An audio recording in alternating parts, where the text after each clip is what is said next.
이 개인과 사회적 역량을 함께 낮추어서 범죄를 예방하거나 빨리 차단할 수 있는 방법을 강구해 보겠다. 이것이 이제 사실 목표가 돼야 되겠죠. 그런데 제가 여기서 한 가지 또 말씀드리고 싶은 건, 자, 이 IMF가 와가지고 중산층이 막 몰락되고 굉장히 급격한 막 경제적 불균형이 생겼잖아요. 그래도 막 그때 사실 그때 굉장히 심각한 범죄들이 막 나오기 시작을 했는데, 지금 현대로 우리가 한번 보자고요. 자, 우리 지금 코로나 때문에 2년 동안 지금 굉장히 절망적인 상황을 거쳐왔습니다.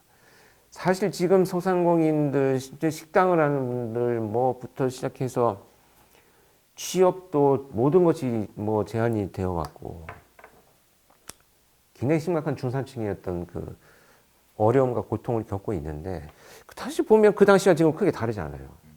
근데 왜 지금은 연쇄살인범들이 이렇게 마구 나타나지 않느냐?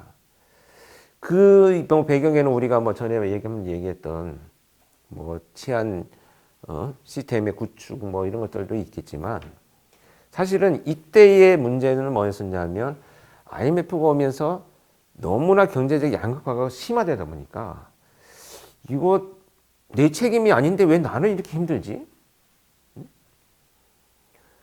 근데 나는 아무리 열심히 노력해도 안 될 것 같은데?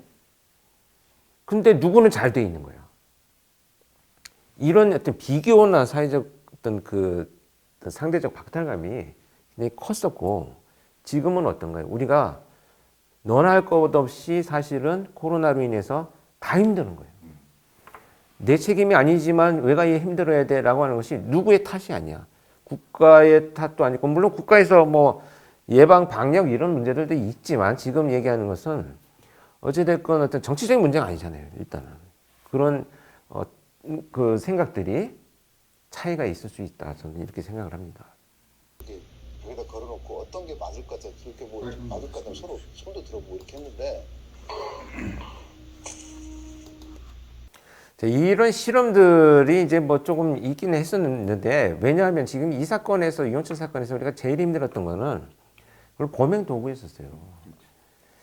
범행 도구가 이 육각형으로 제작된 그 햄머였었는데, 이게 이렇게 모서리에 박혀서 삼각형의 상처가 난다는 것이, 답을 알고 나면 여러분들 사실 야 그것도 못 찾냐, 바보같이 뭐 그래갖고 무슨 과학수사 한다 그러냐 이런 얘기 하실 수 있는데요.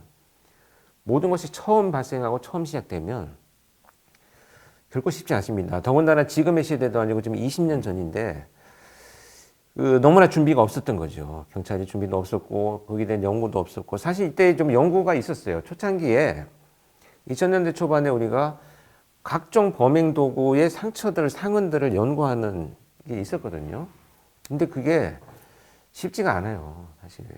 범행 도구라는 것이 뭐 칼, 망치, 뭐 톱, 이렇게 뭐 일반적으로 우리가 위험하다라고 생각하는 물건들은 다 있잖아요. 있죠.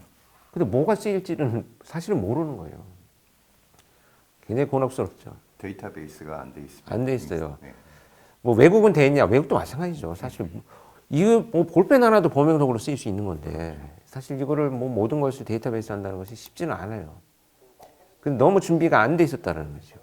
발견을 못한 거죠. 그래서 사실은 이게 뭐 그 망치 갖고 이런 정도의 그 흔적이 머리에 저런 실험하면서 아까 막 빠로라 그러죠. 뭐 공사장에 쓰는 뭐 그런 것도 하고 그랬는데 왜 해머를 생각을 못했을까요? 그거 한번 좀 해봤으면 좋았을 건데 그걸 잘라서 쓰질 못했다고 생각을 했나 보네요. 아예 그냥. 아, 그게 아니고 해머라고 생각하면 우리가 이제 망치 아까 몇 개 있었잖아요. 동그란 면이라고만 다 생각하는 거예요. 근데 설마 해머를 들고 다니겠느냐? 그렇죠. 그걸 못. 이거까지는 이제 사실 짐작을 못했던 거죠. 자, 이게 이제 그 마지막 침입 사건인 해화동 장면입니다. 아,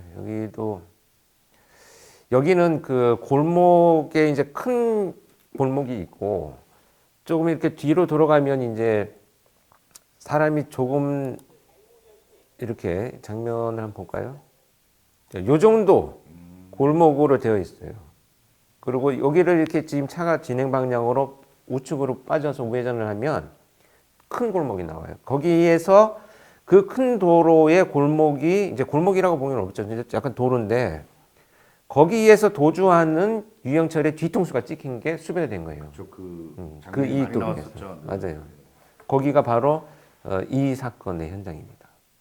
그 옷을 레인코트라고 한 건 아니죠. 그거는 검정색 옷이에요. 그냥 그죠. 그게 레인코트를 자, 이게 이제 그 삼성동에서 나온 족적인데 아까 제가 얘기했던 것처럼 구기동하고 이제 같은 족적으로 판명이 됐죠. 구기동, 삼성동, 해화동이 동일한 족적이 나오기 시작을 했습니다. 밤중에 길을 막아서 지나가는 차 전부 다 검문 다 하고 트렁크 열어보고 그다음에 낮에는 수상한 사람 지나가면 가방 다 열어보고 그 가방 안에 망치 같은 것이 없느냐. 그거 봐. 지금 망치 얘기 나오잖아요. 망치로는 추정이 됐는데 둔기니까 어쨌든 망치로 추정이 됐는데 이제 어떤 모양인지가 몰랐었고 방금도 얘기한 것처럼 그 뭡니까 진짜 뭐 그냥 무작위식 막 검문이었어요. 왜냐면 수사할 게 너무 없으니까. 사실은 이제 망치를 들고 다니는 사람이 있을까라고 하는 그런 걸 한 거예요. 그렇죠. 물론 이제 검문에서 나오면 현장에서 체포가 가능하니까. 근데 사실 이제 여러분들 이제 이 시점에서 조금 하나 더 소개를 드리면, 자 우리가 프로파일링이 한국 경찰에 처음 생긴 게 제가 이제 2000년 2월 9일에 발령이 나면서 생겼다 이런 말씀을 드렸었잖아요. 이때만 해도 진짜 기존에 있었던 지존파, 막가파 이런 범죄들은 사실 우리가 뭐 이제 겪어왔고 그 범죄에 대해서 알고 있었는데 외국처럼 이런 정말 유영철 같은 연쇄살인범이 나올 것이다라는 것을 한 5년 정도를 예상을 했었어요, 당시에. 한 5년 정도 지나면 아마 나오겠지. 그게 3년 만에 나온 거죠. 그래서 사실 대비도 없었고 준비도 못했고 또 그런 것을 한다는 것에 대해서 프로파일링 팀 만든다는 것에 대해서도 뭐 조직 내에서 그렇게 뭐 우호적이지도 않았고 이런 좀 어떤 그 환경적인 요인들이 결국은 비극을 이어가게 만든 몇 가지 요소 중에 하나가 됐다 이렇게 저는 생각하면서 뼈저리게 이 사건이 체포된 이후에 면담을 하면서도 도대체 무엇이 모자랐고 무엇을 놓쳤는가를 질문하는 시간이 많이 되었습니다. 네, 그냥 부신검을 하는 거예요. 옛날에 학교 다닐 때 그죠. 많이 안 데모한다 했어요? 그러면 데모하는 학생들. 신촌에 가면 그래갖고 무조건 가방 까고 가방에 지방에서 올라오고 빤스 입고 그런 애들이 빤스 그런 거 다 뒤져보고 그러면 당황했죠. 근데 사실 이거는 약간의 경찰의 전략이 없었지 무작정 하는 건 아니에요. 이렇게 대대적으로 뭔가를 지금 하는 것을 방송을 내보내면 범죄자가 일단 위축이 돼. 그러니까 좀 제발 이제 그만 멈춰. 수사활동 안에 좀 멈춰라. 라는 경고의 어떤 메시지도 될 수 있어요. 그리고 이런 범죄가 저질러지고 있다는 것을 이제 국민들이 좀 빨리 알아야지. 뭐든 대비라도 할 거 아니에요. 뭐 하다못해 문이라도 잘 잠궈 놓는 뭐 이런 여러 가지 의미로 사실 뭐 그냥 아무 의미 없이 그냥 막 뒤졌다 이렇게 보기보다는 소소한 이런 의미들은 좀 있어요. 족적이 나왔을 테니까 약간의 대상자도 좀 축소를 한정을 했겠고요. 키나 또 뭐 연령이나 이런 뭐 조금씩 이제 추정하기 시작을 하는 거죠. 그 CCTV 자체가 그 빌딩 안쪽을 비추고 있었기 때문에 그 진입로를 다 비추지는 않았어요. 자, 이 장면이죠. 네, 이 장면입니다. 이게 바로 이제 아까 그 현장에서 CSI 차가 나와서 우회전을 해서 이제 큰 도로로 나오면 이쪽으로 내려가면 여기가 바로 그 해화동 로타리예요. 그 되게 유명한 국수집도 하나 있어요. 예? 근데 대략적인 왜냐면 범행의 시간은 그렇게 디테일하게 쪼개져 있지는 않았지 않습니까? 그럼 그걸 다 보고 나서 저 사람으로 추정하는 것도 결국은 시간적인 그 바운더리가 뭐 3시간이면 3시간 안에 그걸 다 분석해보고 그렇게 결정을 하나요? 그렇게 하는 게 아니고 정말 그냥 언제 발생된지 모르니까 그냥 그 발생한 당일 아침부터 그냥 계속 보는 거예요. 근데 이것을 포착하게 된 배경은 요즘 여러분들 이제 그 영상을 보시면 영상 분석이라고 하는 것이 지금 이 사람의 키를 우리가 추정을 할 때 어떻게 할 것 같아요? 그 이제 주변 사물들을 이용해서 추정을 하는 거죠. 범죄학 서박사님. 그래서 어느 정도 키가 있고 어떤 이런 뭐 머리 두발 형태도 있었는데 이 사람이 올라가는 게 안 찍혀요. 이쪽으로 어딘가로 올라갔는데 이게 이 카메라가 안 찍히고 이제 내려가는 게 찍히는데 이 장면이 올라가지 않았는데 뭔가 가방을 메고 참 약간 어울리지 않는 옷을 입고 두리번거리면서 내려가는 것을 형사가 포착을 한 거예요. 그래서 그 가족들한테 유가족들한테 물어봤더니 이런 형태의 옷이 우리 집 옷이다. 라는 것이 밝혀져서 이 사람을 이제 그 특정을 합니다. 근데 너무 안타까운 모습이죠. 정말 아는 사람이 봐도 잘 모를 수 있는 장면이긴 합니다.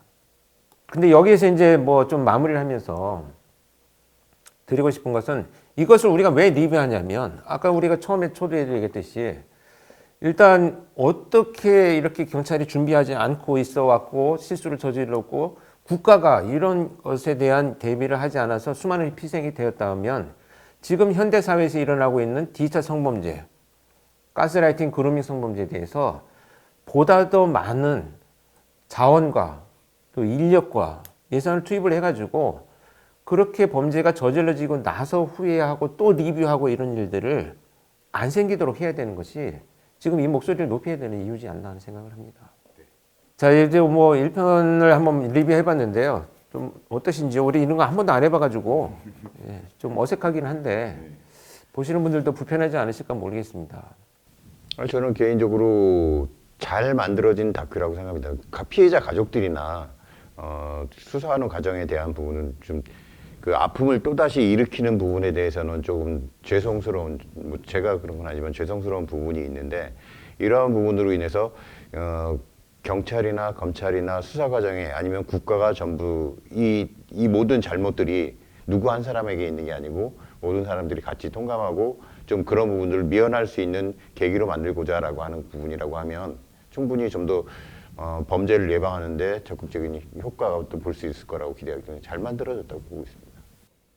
네, 그러면 저희 그 2편, 3편도 조금 더 축약해서 다음 시간에 또 좀 준비해서 조금 더 오늘은 사실 저희들이 이거 좀 경험이 없어서 좀 우왕좌왕한 것 같은데 또 2, 3편은 저희들이 조금 준비를 더 많이 해서 좋은 리뷰를 할 수 있도록 그렇게 한번 준비해 보도록 하겠습니다. 네, 그리고 이제 그 1편에서는 주로 이제 당시에 있었던 일들이 이제 많이 나왔잖아요. 그러다 보니까 저도 뭐 디테일하게 막 그 뒷배경만 설명드리는 것에 조금 집중을 했는데 2편, 3편에서는 과연 무엇이 문제였는지 보다 더 좀 심도 있게 들여다볼 수 있는 이런 것으로 한번 준비를 해보겠습니다. 여러분 점차 한 걸음씩 걸어가는 저희 유튜브를 잊지 말고 계속 구독해 주시기를 바랍니다. 고맙습니다.